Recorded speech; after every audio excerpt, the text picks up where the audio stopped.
এবার মাইক্রোসফট ওয়ার্ডের কিছু গুরুত্বপূর্ণ বিষয় নিয়ে আলোচনা করব। এর মধ্যে বুলেটস এন্ড নাম্বারিং, হাইপারলিংক,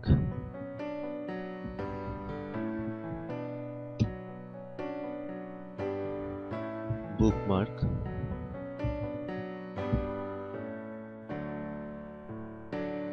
এই বিষয়গুলো নিয়ে আমরা আলোচনা করব। প্রথমে আমরা দেখব বুলেটস এন্ড নাম্বারিং কি। আমরা কোনো ডকুমেন্ট তৈরি করার সময় স্বয়ংক্রিয়ভাবে কিছু নাম্বারিং করার প্রয়োজন হয়ে থাকে, আবার কখনো কখনো একটি লিস্ট তৈরি করার প্রয়োজন হতে পারে। সেক্ষেত্রে আলাদা আলাদাভাবে নাম্বার লেখার যে ঝামেলা সেটা এড়ানোর জন্য আমরা বুলেটস এন্ড নাম্বারিং অপশনটি ব্যবহার করতে পারি। যেমন ধরা যাক আমরা একটি লিস্ট তৈরি করব, সেক্ষেত্রে প্রথমেই আমরা একটি বুলেটস যুক্ত করে নিতে পারি। এই জন্য আমরা হোম ট্যাবের প্যারাগ্রাফ গ্রুপ থেকে বুলেটস কমান্ডটি প্রয়োগ করে আমরা লিখলাম সেকশন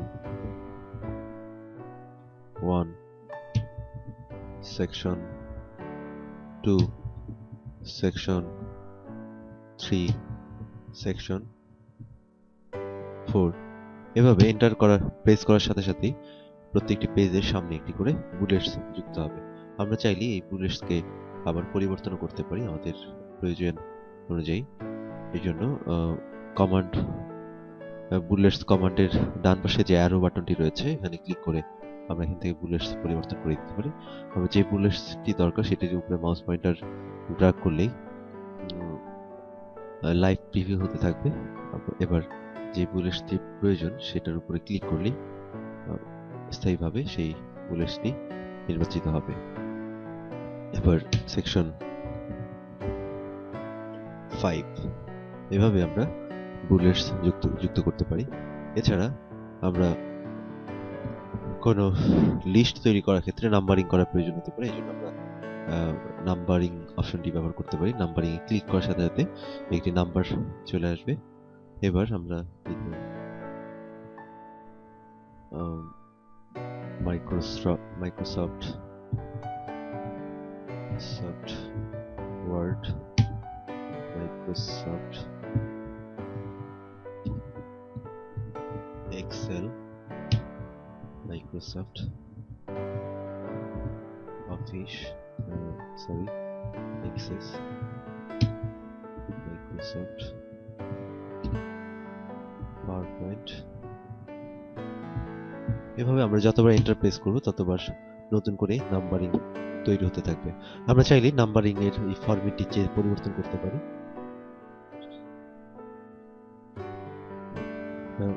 প্রথমে সিলেক্ট করে নেব, সিলেক্ট করে নাম্বারিং এর ডান পাশে যে অ্যারো রয়েছে এখান থেকে আমরা আমাদের পছন্দ মতো নাম্বার ফরম্যাট আমরা নির্বাচন করতে পারি।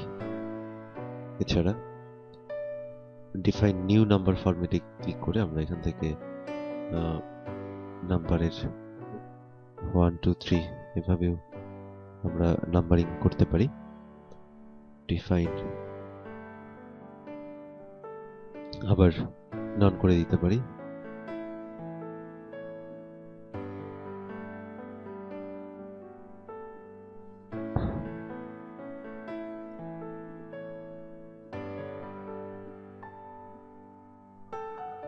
এভাবে আমরা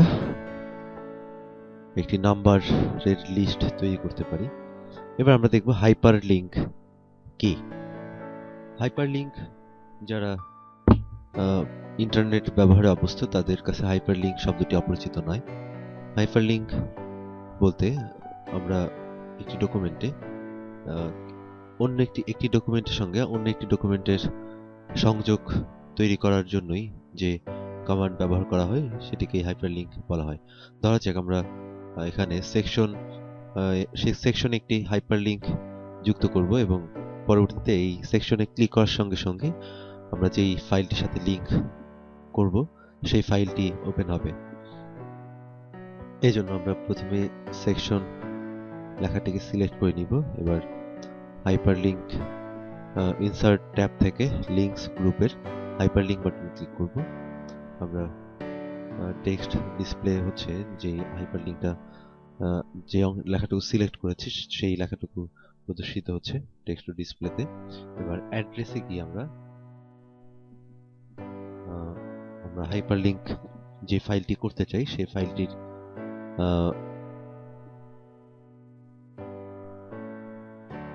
লোকেশন নির্বাচন করে দেবে। এই জন্য ব্রাউজ পেজে ক্লিক করে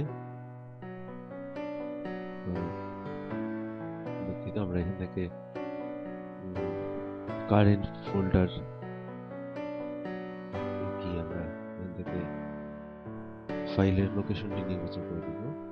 ডেস্কটপে রয়েছে ফাইলটি, ফাইল ডেস্কটপের ফাইল ডেস্কটপ। এবার সেকশন যে ফাইলটি রয়েছে সেটি সিলেক্ট করার সাথে সাথে অ্যাড্রেসে ফাইলের লোকেশনটি নির্বাচিত হবে। এবার ওকে করলে ফাইলে এটা হাইপারলিংক যুক্ত হবে। এবার আমরা কন্ট্রোল প্রেস করে যখন সেকশন লেখাটির উপরে নিয়ে যাব একটি হ্যান্ড প্রদর্শিত হবে। আমরা ক্লিক করার সাথে সাথেই সেকশন নামের যে ফাইলটি রয়েছিল সেই ফাইলটি ওপেন হবে। এছাড়া আমরা চাইলে ইন্টারনেটের কোনো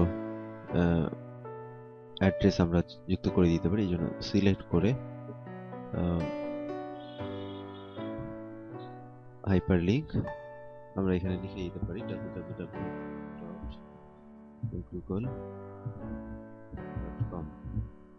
এবার ওকে করলে একটি সেকশন তৈরি হচ্ছে, একটি হাইপারলিংক তৈরি হচ্ছে। এবার আমরা এখানে ক্লিক করলে গুগলের ওয়েবসাইটে প্রবেশ করবে। এভাবে আমরা খুব সহজেই হাইপারলিংক তৈরি করতে পারি। এবার আমরা দেখব বুকমার্ক। বুকমার্ক অনেক বড় ডকুমেন্ট তৈরি করার সময় কিছু বুকমার্ক তৈরি করে রাখা যেতে পারে। ডকুমেন্ট তৈরি করার পর বারবারই হচ্ছে যেই বিশেষ জায়গাগুলোতে যাওয়ার প্রয়োজন হয় সেই জায়গাগুলোতে আমরা একটি করে বুকমার্ক তৈরি করে রাখতে পারি। যেমন আমরা এর আগে সেকশন তৈরি করেছিলাম। সেকশন তৈরি করার পর আমরা সেকশন অনুযায়ী হেডার এবং ফুটার যুক্ত করেছিলাম। এক্ষেত্রে আমরা একটি বুকমার্ক কিছু বুকমার্ক তৈরি করে আমরা আলাদা আলাদাভাবে বুকমার্ক তৈরি করে রাখতে পারি এবং পরবর্তীতে আমাদের সেই জায়গাগুলোতে যাওয়ার প্রয়োজন হলে আমরা এই সরাসরি গো টু বুকমার্ক দিয়ে আমরা সেই জায়গাগুলোতে চলে যেতে পারি। আমরা এই জন্য 4 নম্বর পেজে ধরা যাক 4 নম্বর পেজে একটি বুকমার্ক তৈরি করব।